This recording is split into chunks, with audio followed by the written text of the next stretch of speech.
નમસ્કાર, સુપ્રભાતમ. ઇન્ડી ફંડમાં આપ સૌનું હાર્દિક સ્વાગત છે. હમણાં ઓલું અમેરિકા ચાઇનાનું ઓલું ટ્રેડ વોર હાલે છે ને, તો તરત ચાઇનાવાળાએ તરત ટી શર્ટ છાપી નાખ્યા, બાયકોટ ચાઇના.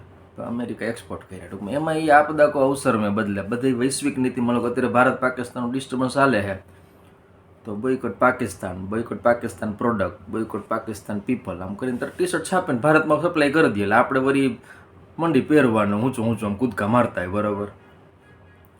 આનો લાભ લે બધે.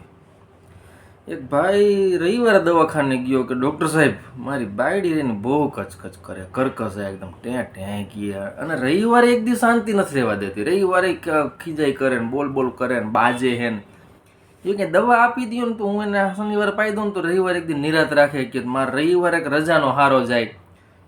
ડૉક્ટર સાહેબ કહે ભાઈ દવા હોત તો હું ઘરે ન રહું, મારે રવિવારે ક્લિનિક બેવું ગમતું ન હોય ઉનાળામાં, તો હું બેઠો રહું. કે સમજવાનું હોય, અમુક વસ્તુ એડજસ્ટ કરવાનું હોય, બધી દવા ન મળે બજારમાં.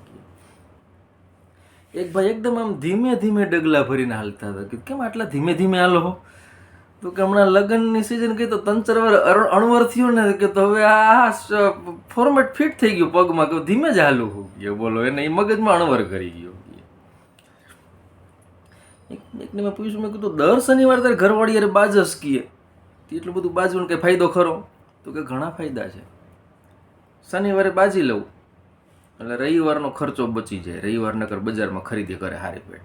સોમવારે સમાધાન કરી લેવાનું, આપણે પણ ઢીલાઈ દઈ દેવાની, એવું નહીં પકડ કરવાની. બરાબર.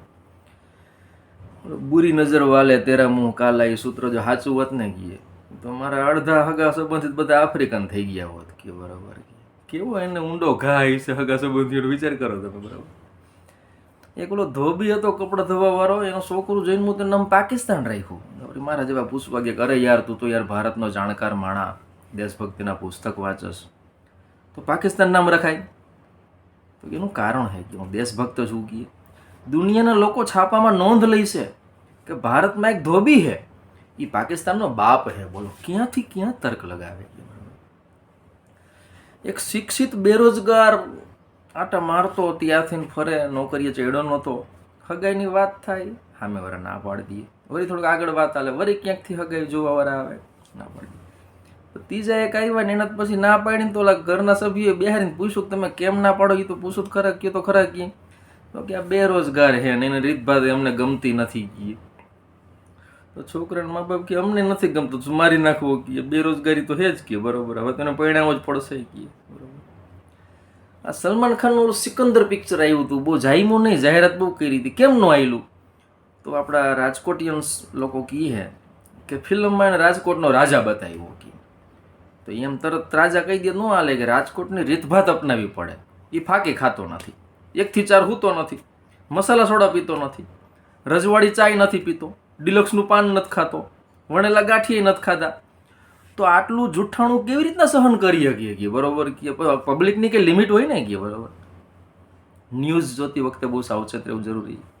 न्यूज़ वह होती है जिससे कोई दबाना चाहता है, बाकी सब विज्ञापन है. કેથરીન ગ્રાહમનું આ સૂત્ર છે. ઓલું એન્ટિક પીસનું મ્યુઝિયમ પ્રદર્શન હતું, એક્ઝિબિશન, એમાં જોવા ગયો તો એકાદું મારા જેવો ગયો છે શીખાવો, બહુ ખબર ન પડતી એવો. તો ઓલા એન્ટિક પીસ ફોટા ગોઠવા હતા ને, એમાં સાઈડમાં એક ઓલું ફાયરનું હમણાં કડક થયું તો ફાયરનો ઓલો વાલ હતો પાઇપનો, અને પેલું ફુગા પાઇપ વીટેલી હતી. તો અહીંયા જોઈને કતરાઈને ફોટા પાડે ને જોવે ને નોંધ કરે ને પછી કોઈ કીધું કે આ ફાયરનો ઓરિજિનલ પાઇપ હતું, આગળ વધને ભાઈ રહેવા દેને, અત્યારે ઘરે વહી જાય. કોઈ ભેગો આવ્યો છે એવું લાગ્યું ટૂંકમાં. આજે ટેણીઓ રમતું રમતું જરાક પડી જાય ને, આજે સોલાણું ન હોય ત્યાં તો તરત ડેટોલ લઈ આવે ને, બેન્ડેડ લઈ આવે ને, રૂ ઘસી દે ને, ઓલો સ્પ્રે છાંટી દે ને, આખા સાધનું ઘરે રાખે. હવે અમે તો ગમે એટલા પડતા લાગતું, લોહી નીકળતું તો એમ કે ચીંટી મરી ગઈ, કીડી મરી ગઈ, ભાગો ભાગો એમ કે તરત રમવા મોકલી દે. લોહી નીકળતું ધૂળ ભર દેવાના દાખલા છે.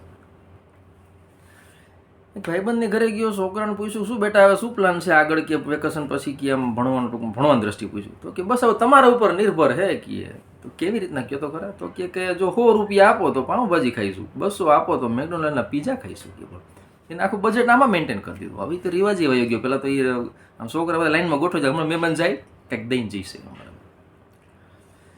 રાવણ બહુ રૂપિયાવાળો હતો. રાવણ જીવો ત્યાં સુધી એની પાસે સોનાની લંકા બેસી હતી. કેમ? તો કે કોઈ દી આઈપીએલમાં કે શેર બજારનો ધંધો નહોતો કરતો કે આઈપીએલમાં રોકાણ એટલે જંગલી રમી પ્યા આવો ના ડ્રીમ 11 ટીમ બનાવો ના કે બરાબર.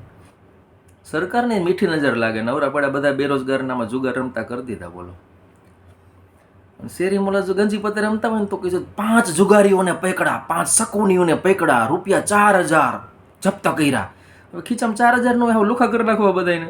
એ શેરીમાં રમવાની મને એ પ્રાઇવેટ થઈ ગયું. સરકારને ભાગમાં રાખીને તમે ડ્રીમ 11 કરો ને તો પોવાઈ ગઈ. બહુ આ બધું દુઃખદ છે કે આ સરકારની કઈ નીતિ આમાં કામ કરે. એક છોકરો બહુ ઠોઠિયો લોહી ચેક કરાવવા ગયો, A+ આવ્યું બ્લડ ગ્રુપ. તો કે ઓહો કામયાબી તો આમ રગ રગ મેં દોડ રહી. આ સ્કૂલ વાળા જ કે ટકા નથી આપતા, શિક્ષકો મારું સમજી નથી શકતા કે એને રિઝલ્ટને બ્લડ ગ્રુપ આવે જોડ્યું. બોલો, આજકાલ ઓલા છોકરાઓ હોતા બ્રાન્ડ વસ્તુ વાપરવી, બ્રાન્ડ કપડાં પહેરવાની મોટી મોટી જીકતા હોય. એ બાળપણમાં સ્કૂલનો યુનિફોર્મ પહેરીને લગ્નમાં જતા, કાંઈ એક તાકામાંથી પહેરતા આખું ઘર. ઓલું યાર્ડમાં ગયા હોય ને ઘઉં વેચવા કપા વેચવા, વરતા મોટો તાકો લેતા આવે. બાપાન પપ્પાન દાદાન છોકરા બધા એક જ તાકામાંથી હાઈલા જતા હોય. એ અત્યારે બ્રાન્ડની વાત કરે. પ્રોટોકોલ, ડ્રેસ કોડ, હલ્દીમાં આ પહેરજો, દાંડિયામાં આ પહેરજો, જમવામાં આ પહેરજો, માંડવામાં આ પહેરજો, માં આપવું હોય બધું. હવે ક્યાં ઘરવાળી કે સાંભળો આમાં ચોરી બહુ થાય હો. કે જો આપણે કે છત ઉપર કપડાં હુકવાતા તો 2 ટુવાલ ચોરાઈ ગયા. તો કે ક્યાં ટુવાલ? તો કે આપણે ગયા વર્ષે ફરવા ગયા હોટલમાં જ નહોતા ચોરી વહીવડાઈ. બોલો, લોકલ હોટલમાં જાય તો ટુવાલ ચોરી આવે અને વળી વટથી કહેતા હોય ટુવાલ ચોરી રાખી. કે ક્યાં બજેટ બેહારવું? બરાબર.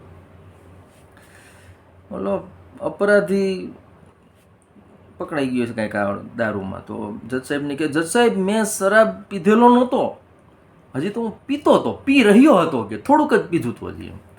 તો જજ કે રેડી હાલો, તો આને 1 મહિનાની સજામાંથી ઓછું કરી નાખો, ખાલી 30 દી કરી નાખો તો બરાબર. હવે કર્મનો થિયરી કેટલી ઇન્સ્ટન્ટ થઈ ગઈ છે. એક જણો કે હું કૂતરાનું બિસ્કિટ ખવડાવવા ગયો કાંઈક એના સત્સંગમાં સાંભળ્યો છે કે પુણ્ય મળે એમ. તો કૂતરાએ બટકું ભરી લીધું. તો કે હવે પાપ ઓવરલોડ જ થઈ ગયા. હવે તો કે શરીર બદલાવ થાય, બાકી કે આમ પુણ્યથી ભેગું નહીં થાય, આમાં એવર જ નહીં બેહી ગયો. બરાબર. આજકાલ ઓલી 3 પ્રોબ્લેમ બહુ વધી ગયા. કે તો કે લોકો પાસે કાંઈ કામ નથી, બીજું કામ માટે માણસો નથી મળતા ઉદ્યોગોમાં, અને ત્રીજું કામ માટે જે માણસો રાખે કે કામ નથી કરતા. બરાબર. ટૂંકમાં બધી એફિશિયન્સી ઘટતી જેવું લાગે છે. કે બરાબર. વાણિયાને ઘરે 4-5 મહેમાન આવ્યા, ચા બનાવવાનું કીધું. વાણિયાને ઘરના કે ચા બનાવતા કે બોલે એવા સાઈડમાં આવો તો કે ખાંડ ખૂટી ગઈ, શું કરવું? તો કે ખાંડ વગરની મોરી પાઈ દેવાનું, તું આવવા દે ને કે હું કહી દઈશ. આ બધા ચા પીવાનું ચાલુ કરતા પહેલાં કીધું કે જો સાંભળો, લકી ડ્રો ટાઈપ છે. આમાં 1 કપમાં કે ખાંડ નથી નાખી ચાની, એટલે મોરી ચા છે. જેના ભાગમાં એ મોરી ચા આવશે ને આપણે એની ઘરે જમણવાર રાખશું આવતા રવિવારે. બધા અહીંયા જમવા જઈશું એમ. ગદના 1 થી 1 ચડાવ્યા, બધા મોરી નાંગરી ગયા, બહુ મીઠી કરીને. એકે ઉકારો ન કર્યો. બોલો, ગજબ છે.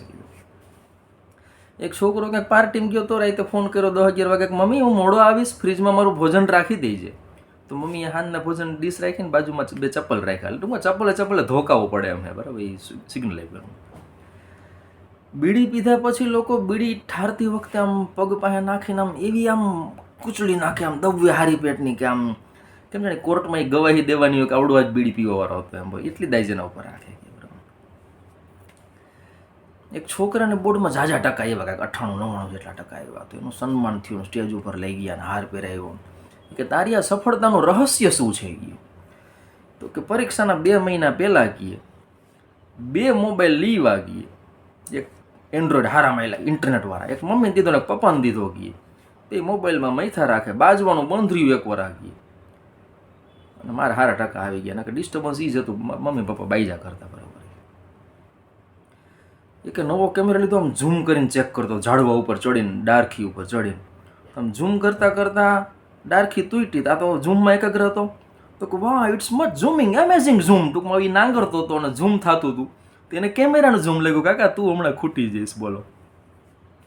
બેંકમાં કેશિયરનું ઇન્ટરવ્યૂ હતું. હવે તો બધું ડાયરેક્ટ થાય, પહેલાંની વાત છે. તો કે ઇન્ટરવ્યૂ હતું તો પૂછ્યું કે તમારામાં કઈ એફિશિયન્સી છે કે તમે આ કેશિયરમાં હાલશો એવું તમને લાગે છે? તો ગામમાં ગમે એના લગ્ન હોય ગયે, ચાંદલો લખવા મને જ બેહારે, 5 વર્ષથી આ કરું, તરત સિલેક્ટ થઈ ગયો. તો બરોબર કે આના જેટલો તો કોઈ પરફેક્ટ કામ ન કરે. નામમાં કાંઈ ભૂલ નહીં, ફિગરમાં કાંઈ ભૂલ નહીં, સરવાળો છેલ્લે બરોબર, જવાબદારીપૂર્વક. આ શિવ લહેરી ભજન ભજન હાલતા હતા શંકર ભગવાનના જોરદાર. ત્યાં ખૂટિયા 2 ધોળીને એવા બાજતા બધા કલાકારો ભાઈ ગયા. મેં કીધું ઉભા રહ્યો, આ શંકર ભગવાનના ભક્તો તમને અભિનંદન આપવા આવ્યા હે. ખૂટિયાઓનો બહુ ત્રાસો વાત છે. એક સૈનિક રોતો રોતો એના આર્મી ચીફ પાસે ગયો કે સાહેબ મને ઘરવાળી સપનામાં આવે ને છાતી ઉપર બેહીને મને ધોકાવે હે ને ગાળાગાળી કરે હે ને આમ રોતા રોતા હો હારી પેટ. સત્ય ઘટના હે લખનૌની. તો પછી એના એના સિનિયરોએ કીધું કે આનું હવે કંઈક મનોચિકિત્સામાં મોકલો, કાઉન્સેલિંગ કરાવો. થોડોક વધારે બી ગયો હોય કે આટલું બધું બીવાનું હોય. ડેવિડ આવે ને નાતાલમાં સાન્તા ક્લોઝ. ડેવિડ પાસે સાન્તા ક્લોઝ આવ્યો કે માગી લે બેટા શું જોઈએ, what do you want man કીએ. બોલે કે મારી ઘરવાળી મને નથી ગમતી, બાજકણી હે કે બદલાવી દો ને કીએ. ત્યાં તો ઘરવાળીએ દાઢી ટોપી કાઢીને ધોકાઈ હોય. ઘરવાળી જઈ સાન્તા ક્લોઝ બનીને ચેક કરવા શું માગે. બરાબર, આવજો.